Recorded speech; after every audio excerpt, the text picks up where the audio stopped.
이 비유의 말씀은 우리가 보통 바리새인과 세리의 비유라고 일컫는 예수님의 말씀입니다.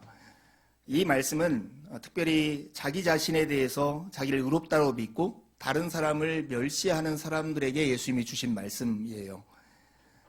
그런 사람들에게 들리게 하려는 말씀. 어떤 사람들이 자기를 의롭다고 믿고 다른 사람을 멸시할까 이런 생각을 하게 되었어요. 그런데 우리 주변에, 특별히 저는 주변에 가끔 이런 분들을 만나는데 자수성가한 사람들이 이렇더라고요.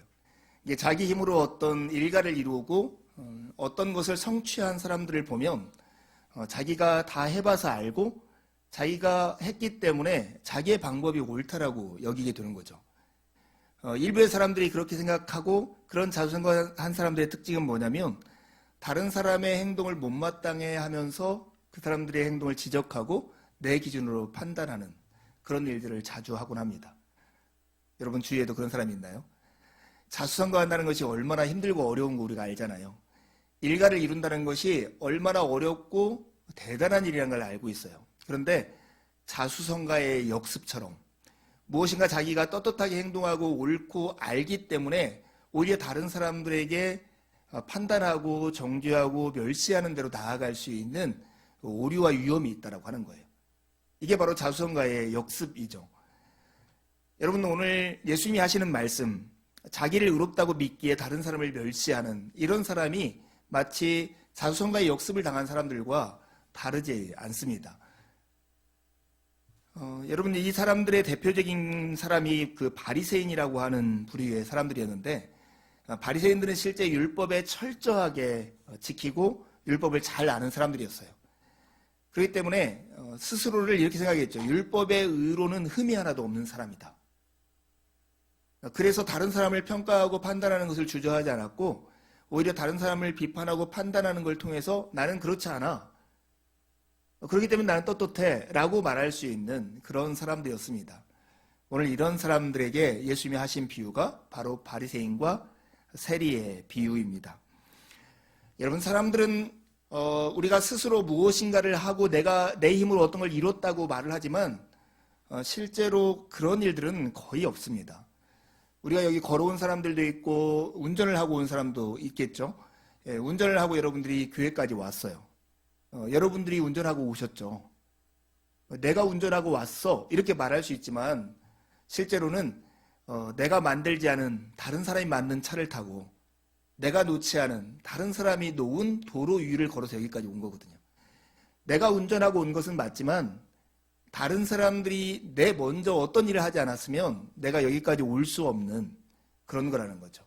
그래서 나만이 옳고 내가 무엇인가를 이뤘다라고 하는 생각이 얼마나 위험한가, 특별히 하나님 앞에서 얼마나 위험한가를 확인하는 그런 시간이 되었으면 좋겠습니다. 여러분, 예수님이 이 이야기를 하는 배경을 어디로 잡냐면 성전으로 잡아요. 성전에서 기도하는 자리. 이 성전에서 기도하는 자리는 잘 생각해보면 사람의 본성과 같아요. 지난주에도 말씀드렸지만 사람이니까 기도해요. 사람이라고 하는 존재는 절대적인 존재가 아니라 절대 의존적인 존재예요. 누군가를 의존하여 살아가는 거죠.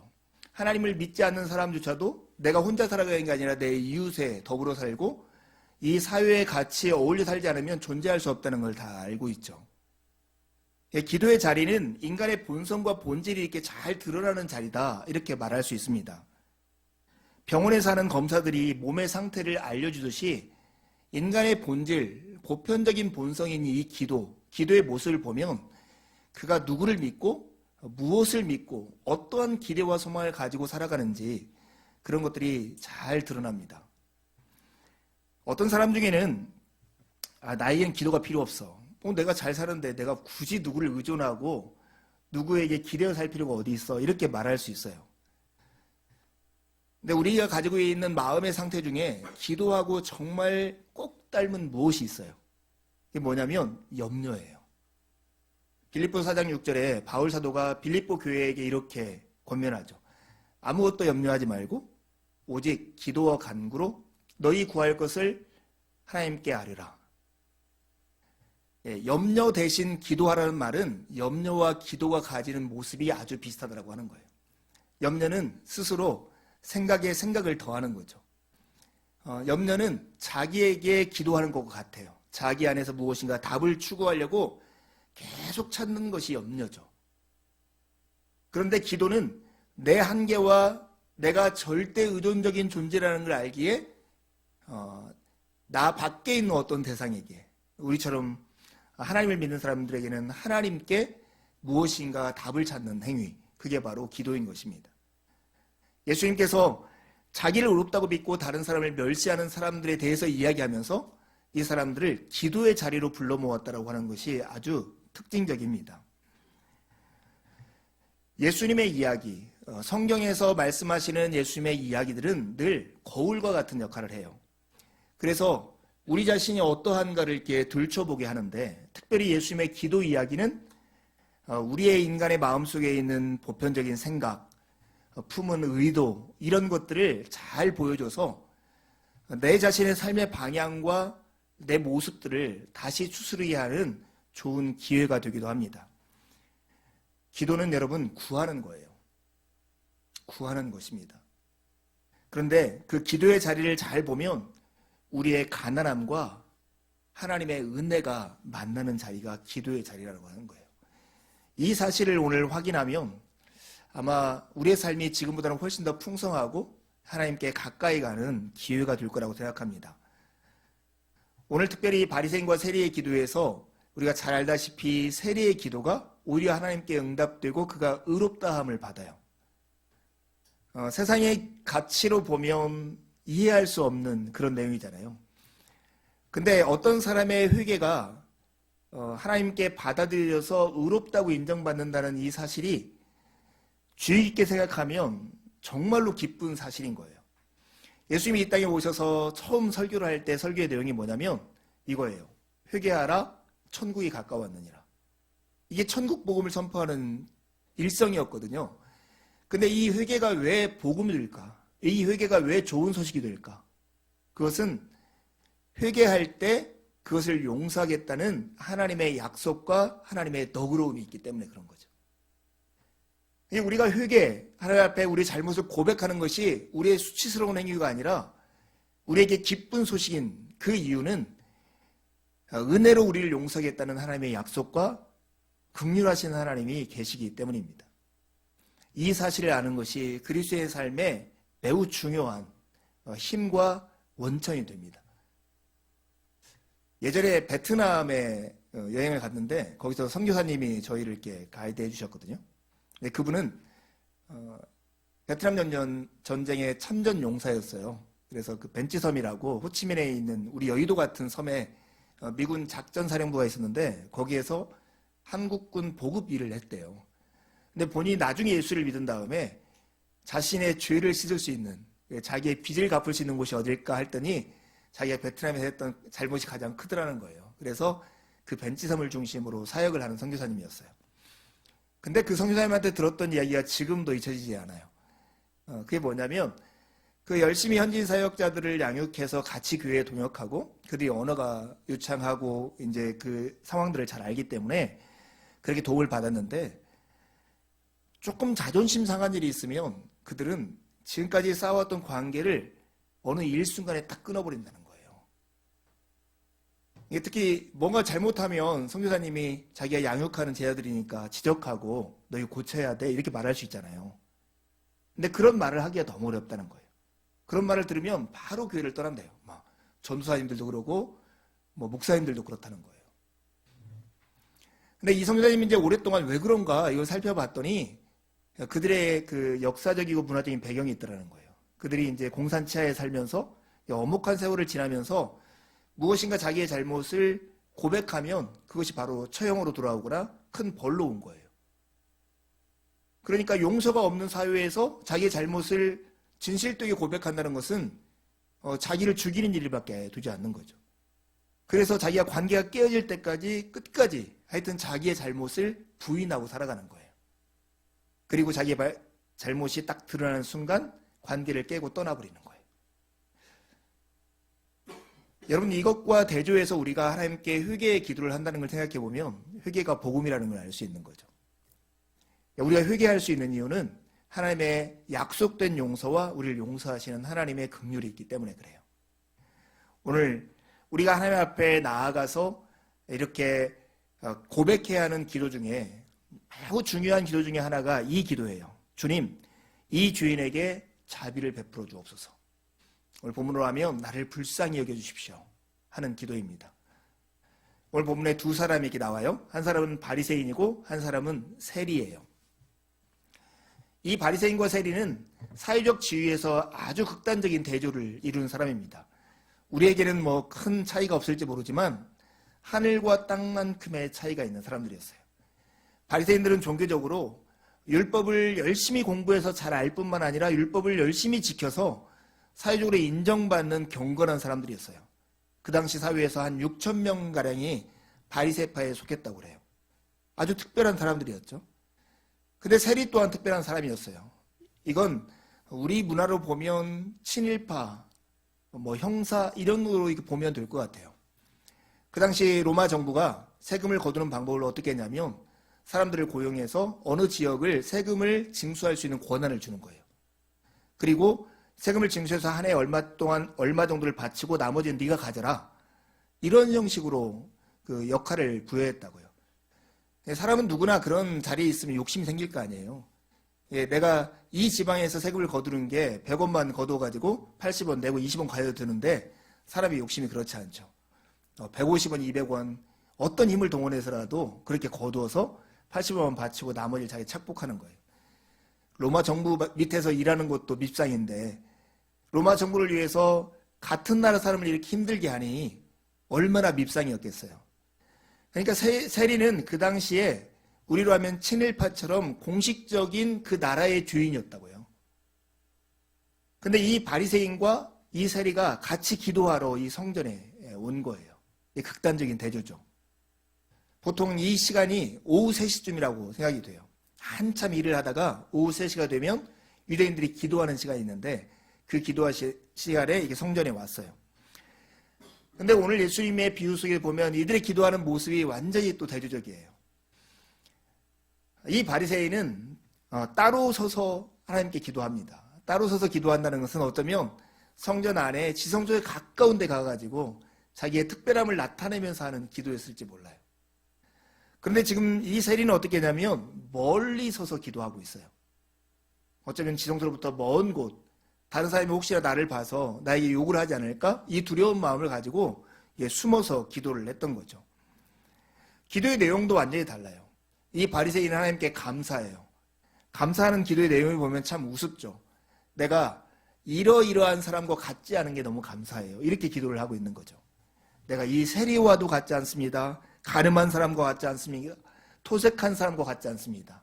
누구누구와 같지 않음을 감사하고 있는 거예요. 그뿐만 아니라 그 감사를 넘어서 자기가 하는 일을 자랑을 하죠. 자기는 일에 2번씩 금식하고 소득의 11조를 드리는 사람이다. 이렇게 얘기합니다. 유대인들의 경건의 행위의 대표적인 게 3가지예요. 하나는 구제하고 금식하고 기도하는 거거든요.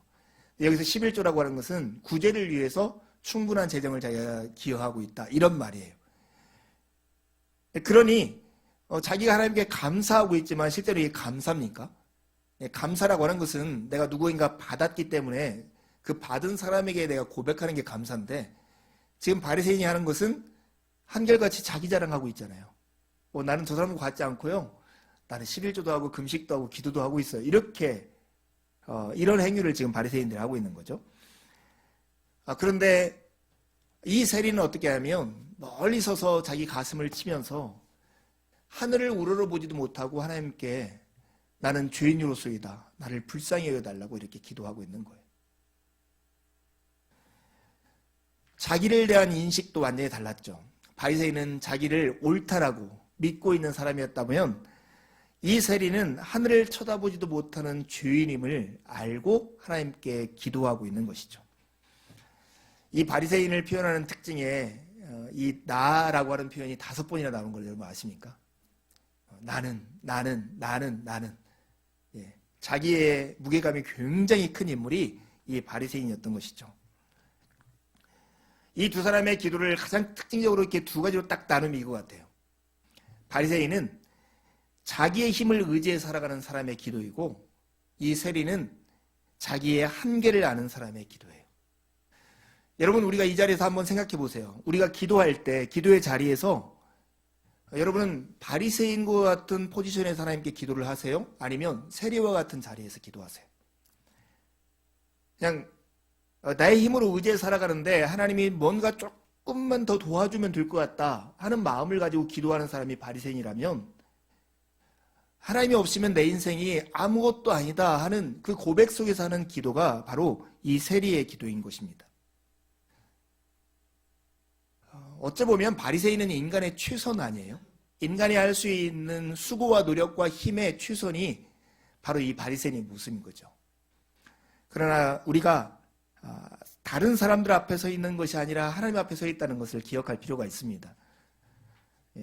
저희 둘째 훈이가 그 산업 디자인을 전공을 해서 이제 지난주에 이제 전시회를 하고 끝났거든요. 근데 갔는데 참 놀랍더라고요. 이렇게 어떻게 공부를 했는데 이러한 결과를 내는구나. 이 교육의 힘이 대단하다. 그리고 그 교육의 힘을 견디면서 저렇게 노력해서 여기까지 온 것도 참 대단하다, 이런 생각이 들었어요. 근데 훈이가 사실은 미술을 한 번도 공부해보지 못하고 미대를 간 거거든요. 그러니까 이제 공부할 때 얼마나 힘들었겠어요. 1학년인가 2학년 때 지 나름대로 열심히 이제 뭐 과제를 해가지고 나갔는데, 그럼 이제 뭐 교수님들이 이렇게 평가를 해주나 봐요. 다른 애들 건 되게 칭찬하는데 훈이 거에 대한 이렇게 코멘트가 없으니까 얘가 이제 교수님한테 용기를 내서 교수님 제 거 잘하지 않았습니까? 이렇게 물었다는 거예요. 그러자 그 교수님이 훈이에게 했다는 말이 저희 집에서는 이제 유행어인데, 훈아 여기 홍대야. 여기 홍대야, 이렇게 말했다는 거예요. 여기 미술로 유명한 학교야. 근데 야 이거 안 돼, 이랬다는 거예요. 여러분 이런 거 있잖아요. 나 근사해요. 나 능력고, 나 뭐 다른 사람 앞에 뭐 잘못했어요? 나 떳떳하게 살았습니다. 이렇게 말을 우리가 할 수 있어요. 그리고 사실 다른 사람들이나 보편적으로 사람들에 비해서 나는 다른 사람에게 잘 베풀고 도덕적이고 뭔가 책임감 있게 살고 유능하고 가족들 잘 보살피고 이렇게 말할 수 있어요. 근데 지금 예수님의 이 비유를 통해서 우리에게 하는 질문이 이와 같은 거예요. 야 상규야, 여기 하나님 앞이야. 여기 하나님 앞이야. 이렇게 묻는 거죠. 이게 우리 눈에 보면 별로 보이지 않는 어떤 것들이 하나님의 거룩하심 앞에 비춰볼 때 우리의 존재가 어떤 존재냐는 거예요. 절대 의존적인 존재이고 하나님 없이는 살 수 없는 존재. 주변에 이제 아픈 사람들이 있으면 이렇게 정말로 건강하다라고 하는 순간이 너무 감사할 때가 있잖아요. 저희도 이제 큰 체형이 조금 아프셔가지고 지난주 이제 어디를 잠깐 같이 갔다 왔는데 그 아픈 상황을 보니까 이게 건강한 것이 얼마나 기적 같은지 모르겠어요. 이렇게 손을 움직이는 거, 이렇게 눈을 뜨는데 보이는 거, 생각한 대로 말을 하는 거, 이런 것들도 참 기적 같다는 생각이 들고 너무 감사했어요. 이걸 거꾸로 하면 사실은 이런 기적이 날마다 우리의 삶에 없으면 우리가 존재할 수 없는 그런 사람이 인간의 현실이라고 하는 거죠. 여러분 그러기에 이 세리의 기도를 유심히 다시 한번 묵상해 보세요. 이 주인에게 자비를 베풀어 주십시오 하는 기도, 이 기도가 바로 인간이 가지고 있는 실존적인 기도라는 거예요. 여러분 기도할 때 기도의 자리에서 바리새인처럼 나를 증명하려고 하거나 나의 무엇인가 잘못을 변명하려고 하지 마세요. 그냥 아픈 사람이 의사 앞에 있듯이 있는 모습 그대로를 하나님 앞에 이렇게 고백하고 토해내는 것, 그게 바로 기도입니다. 왜냐하면 기도는 우리의 정당함이나 의로움이 작용하는 현장이 아니라 하나님의 긍휼과 은혜가 우리의 연약함 위에 역사하는 자리이기 때문에 그래요. 기도의 자리가 얼마나 복되고 힘 있는 자리인가 하는 것을 우리가 기억할 필요가 있습니다. 오늘 14절에 보면 이렇게 말씀을 마무리해요. 내가 너에게 이르노니 이에 저 바리새인이 아니고 이 사람이 의롭다 하심을 받고 그의 집으로 내려갔느니라. 무릇 자기를 높이는 자는 낮아지고 자기를 낮추는 자는 높아지리라 하시니라. 세상의 면접관, 세상의 사람들은 늘 바리새인 같은 사람들, 그들의 기준을 가지고 평가하죠. 내가 너를 뽑아야 할 이유를 나한테 증명해봐. 그러면 내가 너에게 충분한 대가를 너에게 줄게. 이렇게 말하는 식입니다. 이런 기준으로 하면 바리새인이 당연히 선발돼야 맞는 거겠죠.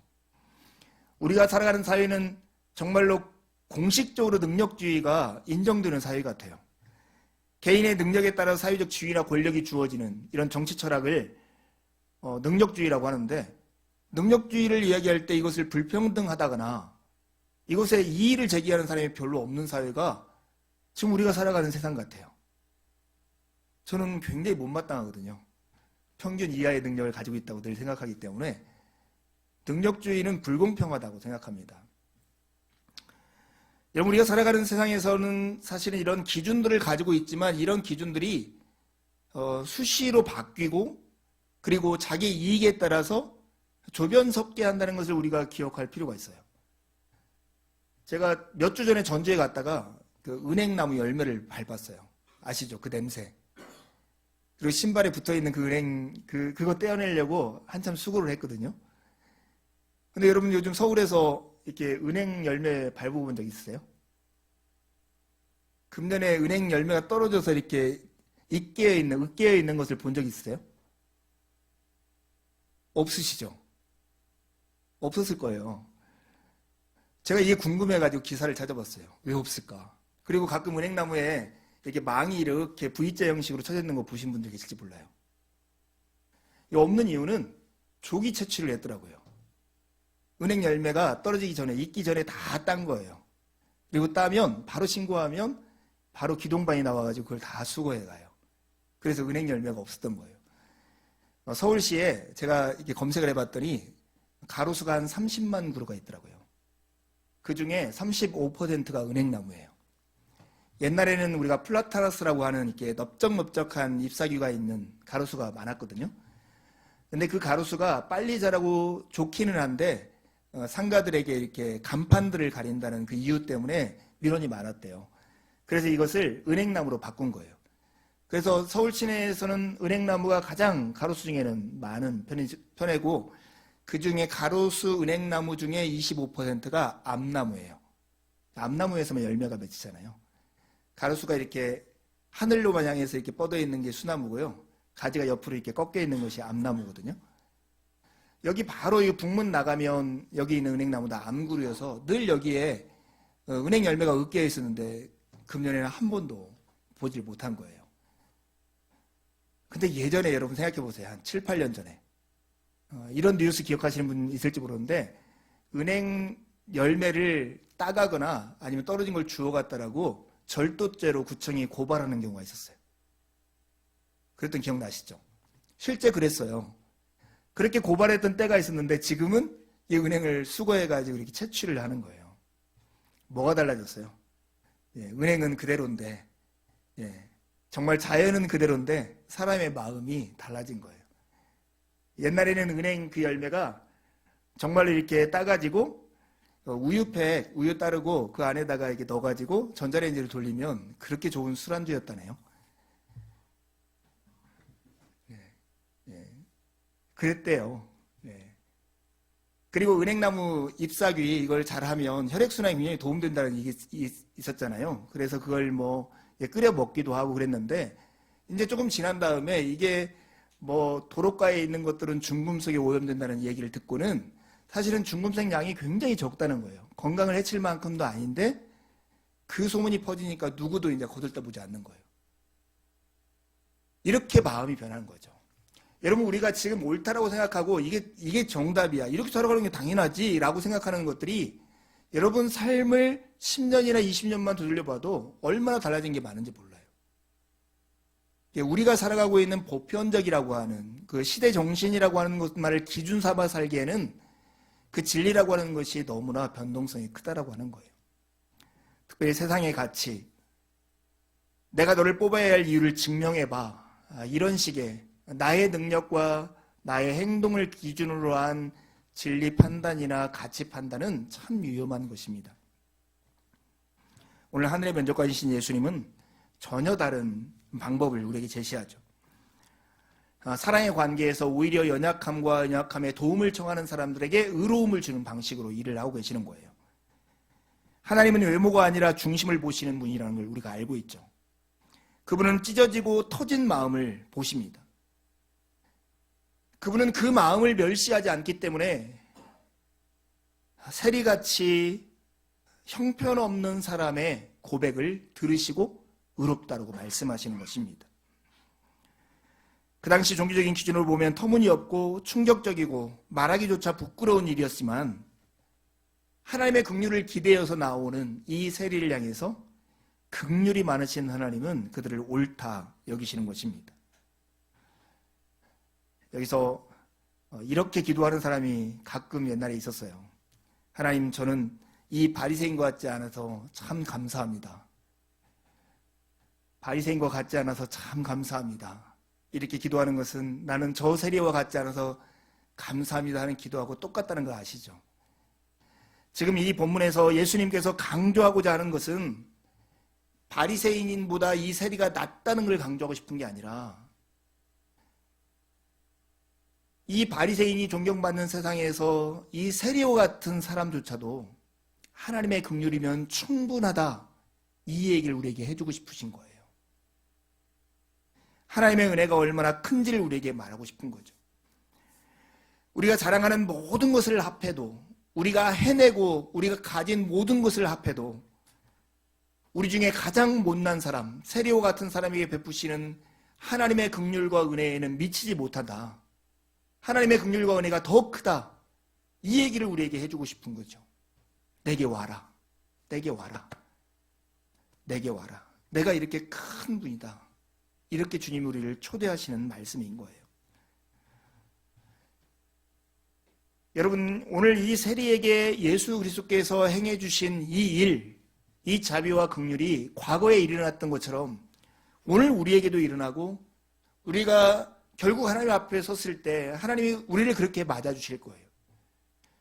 우리는 그 기대감을 가지고 살아가는 사람입니다. 하나님이 어떠하심을 알기 때문에, 하나님이 어떻게 우리를 평가한다는 것을 알기 때문에 그 기대감을 가지고 살아가는 것이 그리스도인 우리인 것입니다. 하나님과 우리의 관계는 덧셈이 아니라 곱셈이에요. 보통 예수를 믿으면 내 인생이 이렇게 다섯이 있는데 여기에다가 하나님의 도우심 하나나 두 개 정도를 더할 것이라고 생각할 때가 있어요. 이건 성경적인 표현이 절대 아닙니다. 내가 인생이 다섯이든 내 인생이 셋이든 둘이든 하나님이 1이냐 0이냐에 따라서 나는 내가 될 수 있거나 내가 아무것도 아닌 관계가 된다는 거예요. 하나님과 우리의 관계는 덧셈이 아니라 곱셈인 것이죠. 하나님 없이는 결코 우리가 될 수 없고 하나님이 계실 때만이 우리는 우리가 될 수 있는 거예요. 성경에 의롭다고 하는 사람들, 율법 교사들이 예수님께 와서 했던 질문들, 대표적인 질문이 이거예요. 예수님, 우리가 무엇을 하여야 영생을 얻을 수 있겠습니까? 이런 질문이 율법 교사와 부자 관원이 했던 질문이에요. 근데 예수님은 이걸 거꾸로 말씀하세요. 너희가 무엇을 하여야 영생을 얻는 게 아니라 내가 너희를 위해서 무엇인가를 하여야 너희들이 영생을 얻을 수 있다. 이게 바로 복음인 것입니다. 우리가 아직 죄인이었고 우리가 연약하고 하나님과 원수 관계였을 때 하나님께서 예수 그리스도 안에서 우리를 위해서 행하신 그 일 때문에 우리가 오늘 이 자리에 있고 하나님을 바라볼 수 있는 것입니다. 기도하라, 쉬지 말고 기도하라. 이 명령에는 이 배경이 깔려 있어요. 너의 모습이 어떻든, 너희가 그 시대의 세례와 같이 못났고 비루하고 사회에서 역기능적인 사람이다 할지라도 나의 긍휼을 기대하고 찾아오는 자들, 내가 너를 받아주고 내가 너를 새롭게 하겠다. 이게 하나님이 우리를 향한 초대입니다. 이 하나님의 마음의 진정성을 볼 수 있는 대표적인 본문이 아마 마가복음 2장 14절에 17절에 나오는 레위 파티라고 하는 그 본문일 거예요. 이 세례와 같은 똑같은 직업을 가지고 있는 마태복음을 쓴 저자인 레위, 마태가 세관에서 그 일을 하고 있을 때 예수님께서 길을 지나가시는 거예요. 그러면서 이 레위에게 나를 따르라 이렇게 말씀하시고 따라온 레위의 집, 이 마태의 집에 가서 잔치를 벌이는 거예요. 예수님은 파티 광이셨거든요. 하나님 나라가 오면 그 만족과 기쁨이 어떠한가를 먹으면서 경험하도록. 그래서 예수님을 욕하는 사람들은 예수님을 술 주정뱅이고 먹기를 탐하는 먹보다 이렇게 욕을 할 정도였어요. 그날도 그 레위 집에서 이렇게 파티가 있을 때 사회적인 공식적인 죄인들, 세리들 이렇게 모여있을 때 바리새인들이 수근수근 거리는 거예요. 왜 너네 선생님은 이런 사람과 함께 잔치를 벌이느냐. 그때 예수님께서 하신 말씀이 마가복음 2장 17절입니다. 여러분 주보에 함께 보실래요? 같이 읽겠습니다. 시작. 건강한 자에게는 의사가 쓸데없고 병든 자에게라야 쓸데있느니라. 나는 의인을 부르러 온 것이 아니요 죄인을 부르러 왔느라. 지금 이 바리새인과 세리 이 사람들의 차이는 뭐냐면 바리새인은 나 아픈데 없어요 이렇게 말하는 사람이고 이 세리는 나 여기 아파요 이렇게 말을 하는 사람이죠. 제 가까운 목사님 한 분이 사모님이 항암 치료를 하면서 기능의학의 도움을 받으려고 멀리까지 가서 치료를 받고 있거든요. 근데 그분이 이제 이번 주 잠깐 시간이 있어서 놀러 가서 점심을 먹었어요. 근데 이제 그 목사님이 그 담당하는 의사분이 했던 이야기를 전해주는데 한참을 생각했어요. 이 의사분은 뭐 기능의학이라고 하는 뭐 고농도 비타민 주사 이런 요법을 가지고 사람들의 면역력을 높이는 치료를 한다고 그래요. 제가 정확히 표현하는지 모르겠어요. 그런데 그 목사님이 이제 치료를 받으러 갔더니 이 의사분이 그러더라는 거예요. 아유, 목사님, 제가 의사지만 사모님이 아픈 거 다 알지는 못해요. 사실은 병은 자기가 고쳐가는 거예요. 자기가 아픈 거 제일 잘 알고 자기가 이것이 좋은지 나쁜지를 제일 잘 알기 때문에 저는 돕는 것이지 제가 고치는 건 아닙니다. 이렇게 얘기를 하더라는 거예요. 그러면서 그분이 이렇게 얘기하더라는 거예요. 제발 목사님, 저를 이용해 먹으세요. 이렇게 하더래요. 저를 이용해 먹으세요. 제가 고쳐주는 게 아니라 제가 최선을 다해 도울 테니까 자기를 이용해서 좀 도움을 얻으라 이렇게 얘기하더라고요. 여러분 제가 이게 첫 번째 생각나는 것이 목사였어요. 목사는 여러분의 신앙의 성장을 위해서 있는 존재거든요. 제가 시간이 많이 남아요. 저를 이용해 먹으세요. 이런 말을 하고 싶었어요. 그런데 이렇게 말하는 게 불경건할지 모르지만 여러분 예수님이 어쩌면 이렇게 말씀하시지 몰라요. 나는 너의 영혼의 의사다. 네가 낫고자 하는 의지가 없으면 어떤 것도 할 수가 없다. 나를 이용해 먹어라. 내가 기꺼이 너를 위해서 은혜와 사랑을 베풀 준비가 되어 있다. 이렇게 말씀하고 있는 거죠. 나는 의인을 부르러 온 것이 아니라 죄인을 부르러 왔다. 의인을 부르러 온 게 아니라 죄인을 부르러 왔다. 쉬지 말고 기도하라 하는 그 기도는 연약한 우리 죄인을 그리고 병든 자를 부르러 오신 주님께 하는 고백이라는 사실을 우리는 기억해야 합니다. 데살로니가전서 5장 16절 18절 말씀, 항상 기뻐하라, 쉬지 말고 기도하라, 범사에 감사하라. 이는 그리스도 예수 안에서 너희를 향한 하나님의 뜻이니라 하신 말씀이 있습니다. 여러분, 몸된 교회가 정말 쉬지 않고 기도하는 성도들로 가득 찬 교회가 됐으면 좋겠습니다. 이것이 하나님의 뜻이래요. 하나님의 뜻 하면 우리는 순종할 것을 일차적으로 생각하는데 그렇지 않아요. 우리가 이건 내 뜻이야 이렇게 말할 때 그 내 뜻은 내 의지고 내 계획이고 내가 그렇게 하게 만들고야 말 거야 이런 말이잖아요. 우리가 항상 기뻐하고 쉬지 않고 기도하고 범사에 감사하는 것이 하나님이 우리를 향해서 가지고 있는 계획이래요. 의지래요. 하나님이 우리를 도와서 그런 자리까지 이끌겠다라고 말씀하고 있는 거예요. 여러분, 하나님의 이 의지에 여러분 동참하세요. 기도에 관해서 3편의 설교를 하면서 여러분들 마음 안에 정말로 이런 기도가 이루어졌으면 좋겠다는 마음이 있어요. 담대한 기도, 그리고 끈질긴 기도, 절박한 기도가 있었으면 좋겠다는 마음이 있었습니다. 근데 어디에서 이런 기도의 태도가 나올까? 나 정말 절박하게 기도해야지. 이런 의지에서 나오지 않아요. 우리의 기도를 들으시는 분이 누구인가 알 때 이런 태도가 나오더라고요. 우리가 첫 편의 설교에서 우리는 하늘 아버지께 기도한다는 것을 확인했어요. 우리의 기도를 들으시는 분이 우리의 아빠라는 것을 알면 우리는 담대하게, 대담하게 하나님께 나가 기도할 수 있어요. 아빠 이것 좀 줘. 이렇게 말하는 아이들처럼. 두 번째 기도에서 우리의 기도는 택함받은 백성의 부르짖음이라고 했어요. 우리가 누구에게 기도하냐면 우리를 선택해서 선택한 자들을 거룩하게 만들기와 마시는 능력의 하나님 앞에서 기도한다고요. 그렇기 때문에 하나님의 그 약속을 붙들고 끈질기게 기도할 수 있는 것입니다. 오늘 우리 본문에서 우리는 죄인을 부르러 오신 그분께 기도한다는 걸 확인했습니다. 이걸 알면 우리의 상황을 절박하게 고백하며 하나님 앞에 나아갈 수 있는 것입니다. 사랑하는 여러분, 우리의 기도의 장애물은 우리의 무지나 연약함, 실패 이런 것이 아닙니다. 우리의 기도의 장애물은 딱 한 가지예요.